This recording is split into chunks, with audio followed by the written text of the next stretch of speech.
अस्सलाम ma'am.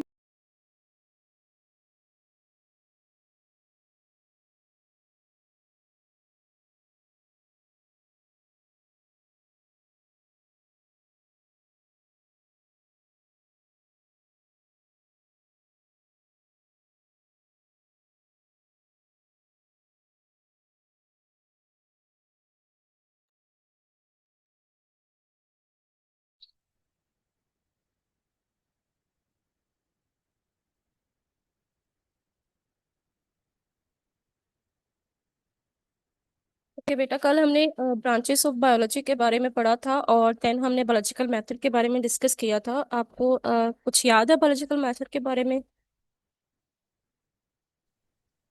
Yes ma'am. First हमने क्या किया था बायोलॉजिकल मेथड में? Recognition of problem. Yes. Recognition of problem, drawing deduction and observation, hypothesis and result. Okay, अगर हाइपोथेसिस जो है वो एक्सेप्ट हो जाए तो फिर क्या होता है? फिर यानी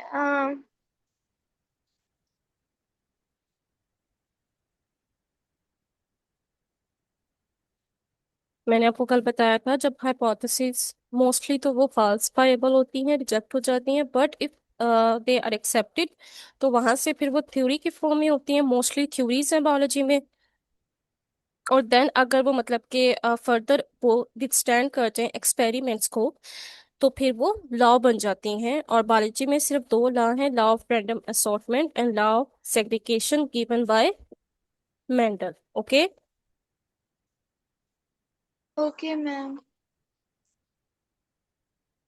नेक्स्ट हम उसको डिटेल में पढ़ेंगे। First of all, we recognize the biological problem. We take any problem we are going to discuss, and then we observe and identify. We make observation. First, we use our five senses and make observation, and then we formulate the hypothesis. Hypothesis is testable. हम उसको test कर सकते हैं बार बार।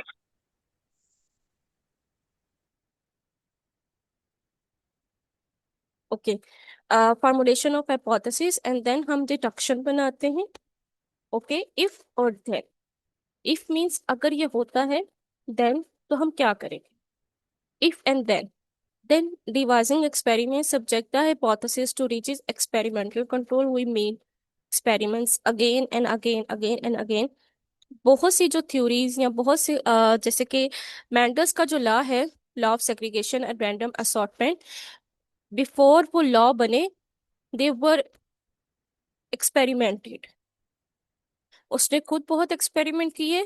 Then round about 10 to 15 years तक उसका work जो है वो अनरिकॉग्नाइजेबल था। It was not accepted, but after that when they see the result, it was accepted. So then we do summarization, and in pairing result we made results and finalize it. Mostly जो problems होती हैं वो hypothesis के बाद जो है वो reject हो जाती हैं। ओके। बहुत कम बायोलॉजी में ऐसा होता है कि लॉस बनते हैं। ओके। मैम। अब ऑब्जर्वेशन और हाइपोथेसिस में डिफरेंट है क्या? Basically when we talk about observation, observation को हम उर्दू में कहते हैं मुशाहिदा करना, ऑब्जर्व करना, किसी चीज को देखना, अपने देखना, उसको सेंस करना, उसको स्मेल करना, उसको सूंघना, टेस्ट करना, सुनना। Like we use our senses, जिस चीज को हम ऑब्जर्व कर सकते हैं देख के। And then it is divided into two distinct typologies, which are qualitative and quantitative. Qualitative means quality wise, descriptive, subjective and based on characteristic, like उनकी physical characteristic के बेस पे उनको आइडेंटिफाई किया जाता है। Then comes to quantitative, like जो measurable हो, invariable हो और एक्सप्रेस किया जा सके उन्हें किसी नंबर के अंदर। लाइक अगर हम अगर ले रहे हैं, अगर वीट की बात करें, वीट फ्लोर की, तो वो हाईली डाइजेस्टिबल है, it is it's qualitative property. But उसमें कितने ग्राम्स कार्बोहाइड्रेट्स है, कितने ग्राम्स उसमें अदर सब्सटेंसेस है सच एज लिपिड्स या फैट्स और कार्बोहाइड्रेट, वो उसकी क्वांटिटेटिव डाटा है। Okay.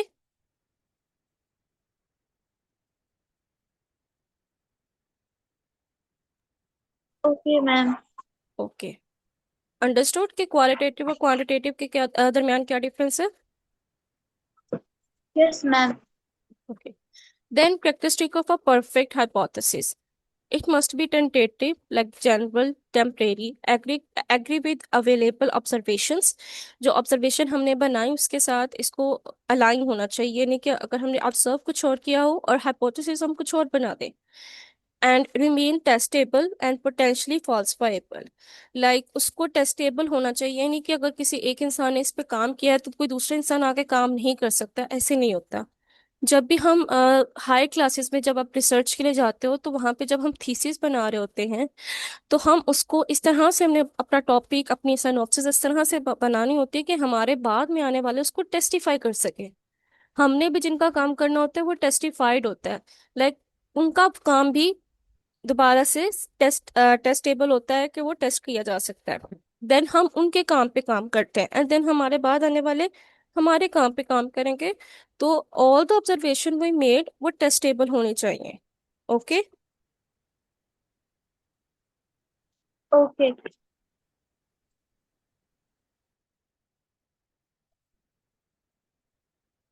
Then there is a rule in hypothesis that if and then logical deduction reasoning.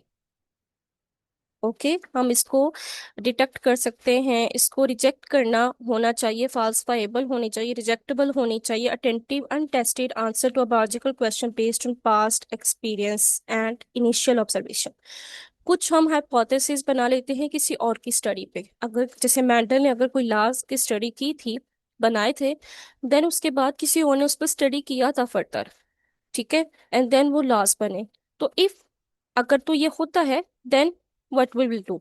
Okay, then it comes to scientific theory, a broad highly verified framework supported by extensive diverse and robust bodies of experimental evidences after experiments। कोई भी hypothesis अगर withstand कर जाए और वो rejected ना हो, then it becomes scientific theory। okay, and then biological law, the final stage of the problem, we have selected, we observed, we made hypotheses, we did experiments, and ultimately it became law। irrefutable, उसको refuse ना किया जा सके, उसको reject ना किया जा सकते, fact of nature that has survived continuous scientific skepticism and is universally applicable। ये नहीं कि जिसने बनाया उसने तो एक्सेप्ट कर लिया, बट बाद में आने वालों के लिए भी वो एक्सेप्टेबल होना चाहिए, लाइक कोई भी उसको चेंज ना कर सके। लाइक 80s से लेकर अब तक मैंडल्स के लॉस को कोई भी चेंज नहीं कर पाया। ओके।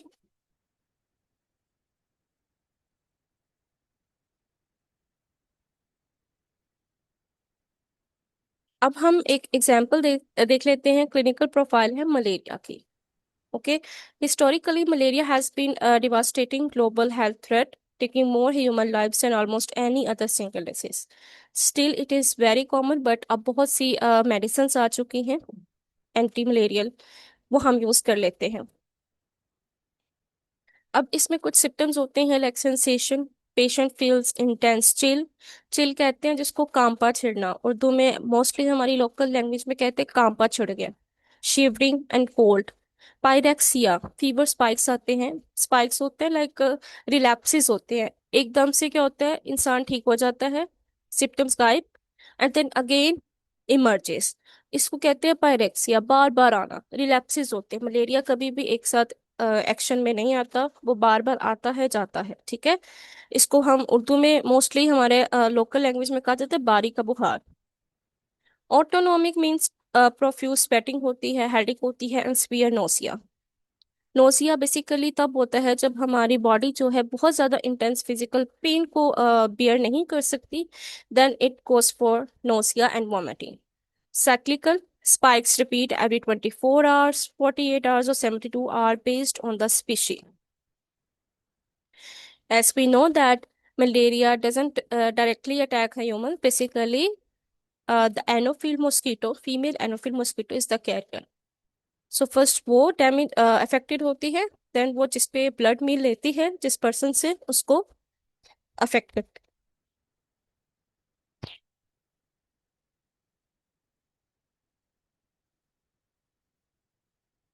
अब इस पे इन्वेस्टिगेशन जब की गई थी 19th सेंचुरी, मेजर ऑब्जर्वेशन हुई by the late 80s। Medical science observe four major phenomena regarding malaria transmission. उन्होंने ऑब्जर्वेशन की।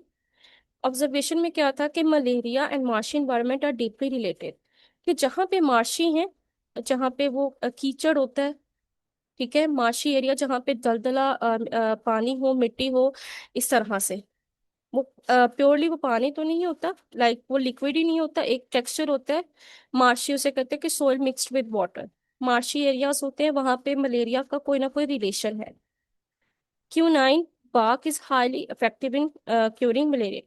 प्लांट का नेम है क्यूनाइन bark is highly effective in curing malaria. उन्होंने देखा कि ये मलेरिया को क्योर कर रही है। सेकेंड ऑब्जर्वेशन उनकी ये थी। देन drinking swamp and marsh water directly does not produce malaria, but उन्होंने देखा कि इवन तो के मार्शी एरियाज में मलेरिया बहुत ज्यादा इफेक्ट करे, स्टिल वो पानी पीने से इफेक्ट नहीं हो रहे। तो there is an other cause for the malaria. Tiny microorganism plasmodium which are the causative agent are visible in patient blood, और वो विजिबल भी थे। मलेरिया के कंप्लीट साइकिल है। मलेरिया के तीन साइकिल होते हैं, एक वो लेता है मॉस्किटो की बॉडी के अंदर, और दो वो लेता है ह्यूमन बॉडी के अंदर। एक हमारे ब्लड में, लीवर सेल्स में, दूसरा, ठीक है, और एक हमारे ओवरऑल ब्लड में। तो बेसिकली हमारे ब्लड में जो प्लाज्मोडियम है, जो उसका कॉजेटिव एजेंट है, वो देखा जा सकता है डिफरेंट डेवलपमेंट स्टेजेस पे। And then Laveran's breakthrough 1882 में हुआ था। French physician Alphonse Laveran propose plasmodium is the cause of malaria. Then he predicted that के plasmodium is the cause of malaria. Logical deduction क्या थी कि if word use हो रहा है, if plasmodium is the true cause of malaria, then all person ill with malaria should have plasmodium in their blood. So if you see, there is the word if and then this, okay? So what did he said? कि अगर plasmodium is the true cause of malaria, अगर तो plasmodium is the cause of malaria, then all the patients should have plasmodium in their blood. So these were the observation and these were the deduction, okay? And then they went for experiment. To rigorously proven the relationship between plasmodium and the disease, उसने अपनी detection को, अपनी observation को prove करने के लिए test किए। A controlled diagnostic experiment was conducted on two subject group. First group था experimental group. 100 malaria infected patients को लिया गया, उन्हें एनालाइज किया गया वाया माइक्रोस्कोपिक ब्लड स्मीयर। हम अगर आपने लैब क्लासेस में देखोगे, आप ब्लड स्मीयर बनाते हो जिसमें आप ब्लड लेते हो। देन हम स्लाइड के ऊपर जो है ड्रॉप को कवर स्लिप की हेल्प से उसको एक थिन लेयर बनाते हैं स्लाइड के ऊपर टू ऑब्जर्व अंडर माइक्रोस्कोप, उसे कहते हैं blood smear. Then control group बनाया था scientific baseline, like 100 healthy person examined under identical microscopic condition। Means एक साइड पे उन्होंने 100 अफेक्टेड पर्सन लिए और एक साइड पे उन्होंने हेल्दी पर्सन लिए।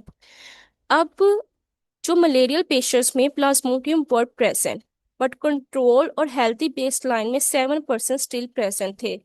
मीन्स अभी उन्होंने डैमेज काज नहीं किया था, हेल्दी पर्सन्स में भी वो प्रेजेंट थे।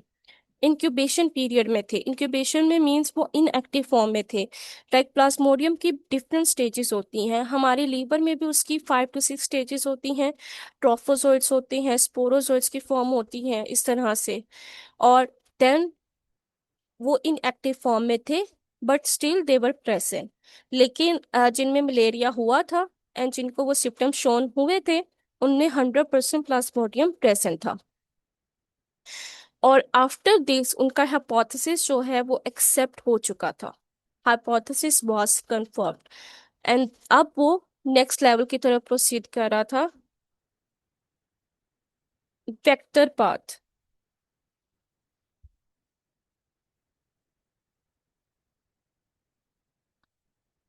अब आया दूसरा केस कि किस तरह से मलेरिया काउंटरएक्ट करता है, किस तरह से वो अफेक्ट करता है।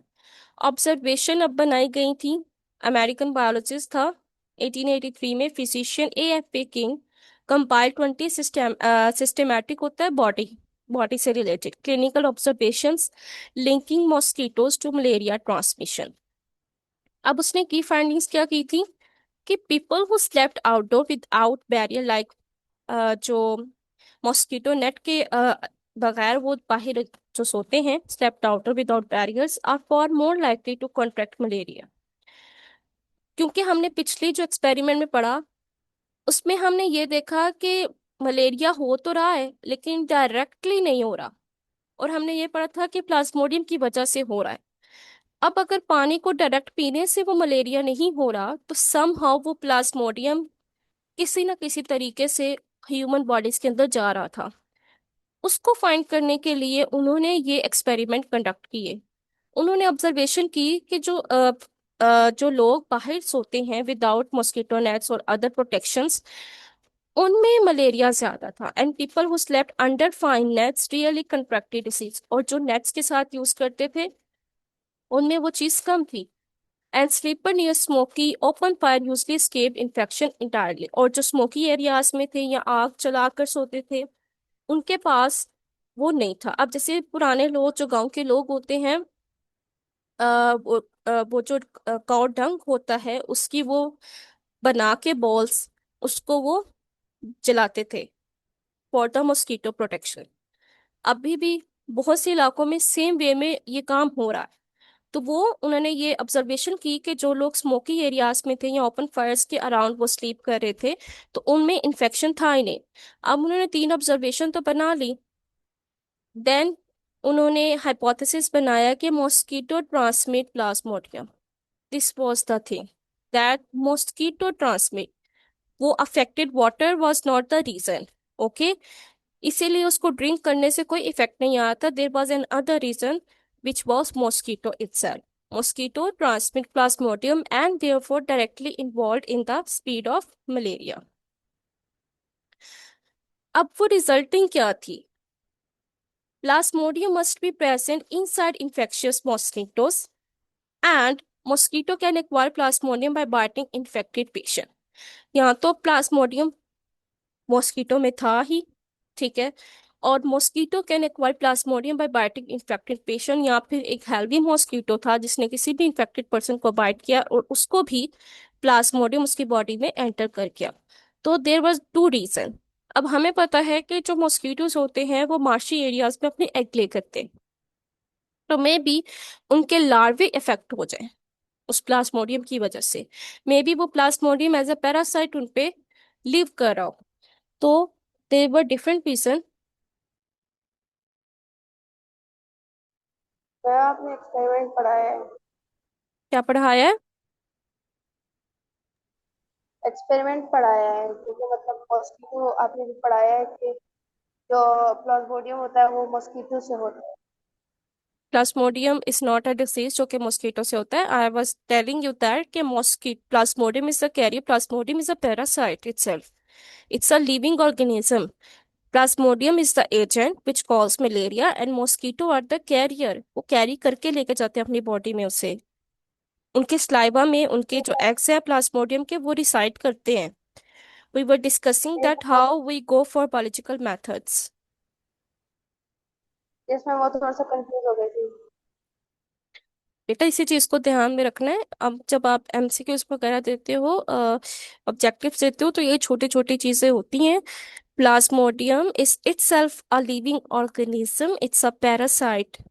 Plasmodium is a genus and it has 200 species।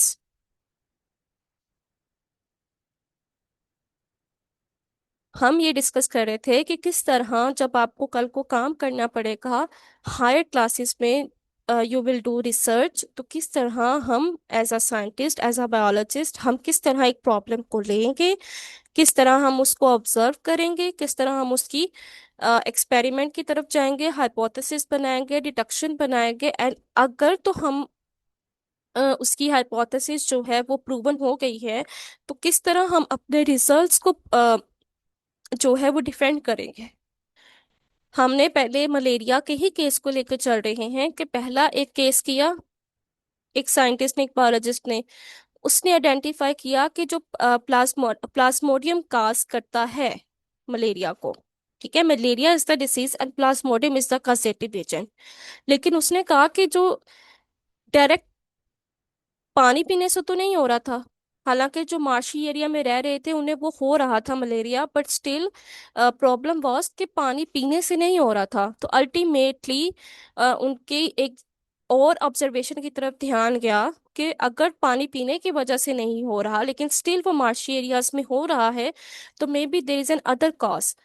तो वो मच्छर था, मॉस्किटो वॉज द काज, क्योंकि मॉस्किटो वहाँ मार्शी एरियाज में डिवेलप करते हैं, they need water for their reproduction. तो वहाँ पे मच्छरों की वजह से उनकी बॉडी में एंटर करके उनकी सलाइवा में वो रिसाइड करता रहता है, और जब भी मॉस्किटो कोई ब्लड मील लेता है, किसी इंसान को बाइट करता है, तो अल्टीमेटली उसके सलाइवा के थ्रू जो है वो इन्फेक्टेड उस पर्सन के अंदर चला जाता है, और वहाँ भी वो पहले लीवर में और फिर लीवर से इंटायर ब्लड में सर्कुलेट करता है। और प्लाज्मोडियम विजिबल होता है किसी भी मलेरिया इन्फेक्टेड पर्सन के अंदर, जब वो टेस्ट करते हैं पेशेंट को तो मलेरिया विजिबल होता है। तो हम ये पढ़ रहे थे कि ऑब्जर्वेशन हमने की, पहली ऑब्जर्वेशन की कि मार्शी एरिया में रहने वालों को मलेरिया ज्यादा है। उसमें हमने फाइंड किया, हमने हाइपोथेसिस रखी, डिडक्शन हमारी ये थी कि if plasmodium is the carrier causative agent, then plasmodium should be present in all affected person. और उसके लिए उन्होंने एक्सपेरिमेंट किया, 100 उन्होंने मलेरिया अफेक्टेड लिए और 100 उन्होंने हेल्दी लिए। तो जो मलेरिया के साथ अफेक्टेड थे उन सब के सब में प्लाज्मोडियम प्रेजेंट था, क्योंकि प्लाज्मोडियम एक लिविंग ऑर्गेनिज्म है, उसकी डिफरेंट स्टेजेस जो है वो हमें विजिबल होती हैं। जब हम ब्लड टेस्ट के लिए जाते हैं तो वो विजिबल होती हैं। एंड सेकंड था कि अगर वो पानी पीने की वजह से नहीं हो रही तो कोई और काज होगी उसकी। देन उन्होंने ऑब्जर्व किया कि जो बाहर सोते थे, मैश नेट के अलावा मॉस्किटो नेट्स के बगैर सोते थे, उनमें वो मलेरिया ज्यादा था। लो फाइन नेट्स के साथ सोते थे, उनमें मलेरिया कम था। और तीसरी ऑब्जर्वेशन ये थी कि जो धुएं वाली जगह में रहते हैं या जो फायर प्लेस के आसपास रहते हैं उनमें वो मलेरिया था ही नहीं, लेकिन एरिया तो सेम था। तो ये डिफरेंट जो कंडीशंस थी वो किस तरह से वो अफेक्ट कर रही थी पर्सन्स को, उसके लिए उन्होंने कहा कि मॉस्किटो बेसिकली कैरियर है, वो इसको कैरियर करके लेके जाता है प्लाज्मोडियम को, और किसी पर्सन को जिसको वो बाइट करता है उसमें इंट्रोड्यूस करवा देता है। ठीक है। और नेक्स्ट टाइम क्या होता है कि अगर कोई इन्फेक्टेड पर्सन है उसको कोई हेल्थी मॉस्किटो आके काट ले तो भी वो उसके अंदर इंट्रोड्यूस हो सकता है। तो there is a complete cycle. Okay. Okay ma'am. अब कोई कंफ्यूजन तो नहीं है? नो मैम, अब क्लियर है।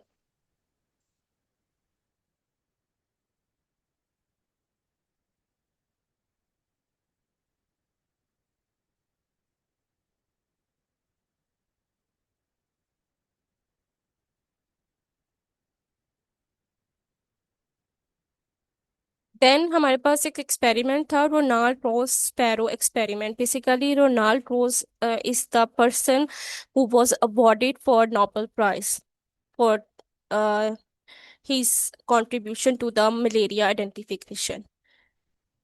Still, we are discussing it in higher classes, and it was our MCQs that who is responsible for malaria identification and cause of malaria. So basically, Ronald Rose Sparrow experiment. उसके name से इस experiment का नाम है Ronald Ross. उससे आप एक football player के के नेम से भी याद रख सकते हैं, रोनाल्डो।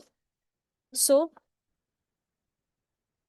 यहाँ पे उसने क्या किया था, बर्ड मॉडल लिया था। Direct human testing was ethically restricted थी इनिशियली। आप डायरेक्ट जो है वो टेस्टिफाई नहीं कर सकते थे किसी भी, अगर आपने कोई वैक्सीन तैयार करनी है, कुछ भी करना है मलेरिया के लिए भी, तो वो रिस्ट्रिक्टेड थी क्योंकि वो अनएथिकल समझा जाता था। British army physician Ronald Ross utilize sparrow to map out transmission vector. उसने उन पे एक्सपेरिमेंट किया था टू नो दैट कि how malaria is actually transmitted. Ross ने क्या किया, female Culex mosquito, Culex genus है, to bite sparrow suffering from malaria. उसने क्या किया, एक हेल्दी मॉस्किटो लिया और उसको फोर्स किया कि वो बाइट करे स्पैरो को, जो कि ऑलरेडी अफेक्टेड थी मलेरिया के साथ।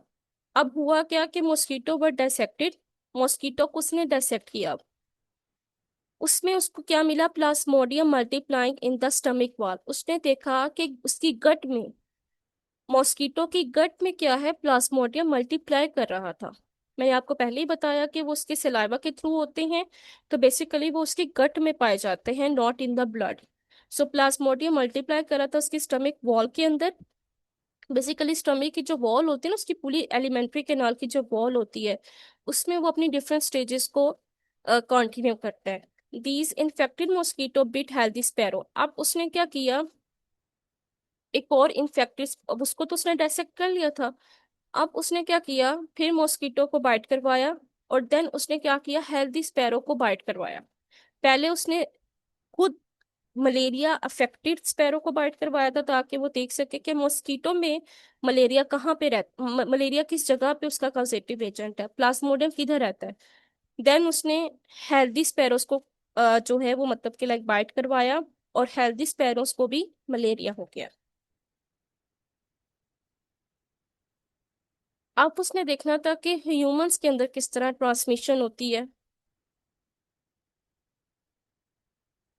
Italian biologist human trial.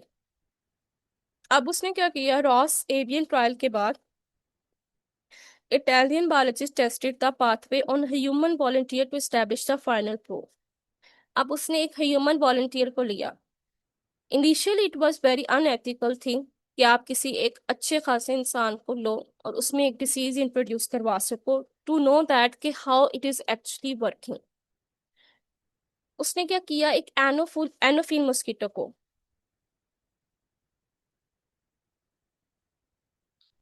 एनोफिल mosquito was allowed to bite an active malaria patient.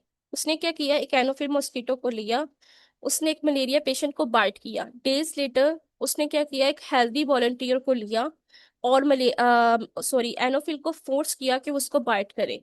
अब जो वॉलंटियर था जिस चीज के लिए तैयार हो गया था, कॉन्ट्रैक्टेड टिपिकल मलेरिया, उसको वो मलेरिया हुआ। सो इट वाज कंफर्म्ड, ये एक्सपेरिमेंट्स हुए and it was confirm that malaria is caused by plasmodium and mosquito is the carrier. Okay, अब वो कह रहा है वेक्टर होता क्या है, any organism that act as transmitter carrying a pathogen from one host to another without being harmed itself। Mostly mosquito को plasmodium से कोई इफेक्ट नहीं होता, वो एक रिलेशनशिप में रह रहे होते हैं। सिम्बियोटिक रिलेशनशिप्स आप पढ़ते हो, इंट्रैक्शंस पढ़ते हो, जिसमें ना तो वो उसको नुकसान दे रहा है, ठीक है, उसको मॉस्किटो को कोई नुकसान नहीं है, बल्कि खुद वो उसके ऊपर फीड कर रहा होता है, प्लाज्मोडियम मॉस्किटो की ब्लड मील के ऊपर वो खुद फीड कर रहा होता है। तो वेक्टर है, मॉस्किटो इज द वेक्टर। अब वो खुद तो इफेक्ट नहीं हो रहा, लेकिन जिस जिस पर्सन को वो बाइट करे वो तो इफेक्ट हो रहा है मलेरिया से। तो वेक्टर हम बेसिकली साइंस में हम वेक्टर, एक तो हम वेक्टर यूज करते हैं जब हम जाते हैं, हम बायोलॉजिकल मेथड्स यूज करते हैं, कोई हेल्दी ऑर्गेनिज्म हमने इंट्रोड्यूस करवाना हो बॉडी में या कोई वैक्सीन इंट्रोड्यूस करवाना हो तब हम यूज करते हैं। और एक वेक्टर ये होता है कि carrier. There is a vector biology, a complete subject on how this work. अब mosquito act as a biological vector है, बायोलॉजिकल मीन्स लिविंग है। इट्स सलाइवा, सबसे पहले जो मैंने बात आपको बताई थी, if saliva contain specialized anticoagulants, anticoagulant जो खून को जमने नहीं देते, क्लॉटिंग नहीं होने देते। और जब आप क्लॉट नहीं कर पाते हो, तो अगर आप इंजर्ड हो जाओ तो आप ब्लड लॉस की वजह से आप एनीमिक हो जाते हो और अल्टीमेटली आप सरवाइव नहीं कर पाते। To prevent blood clotting prevent करता है during feeding, introducing plasmodium directly into the blood stream.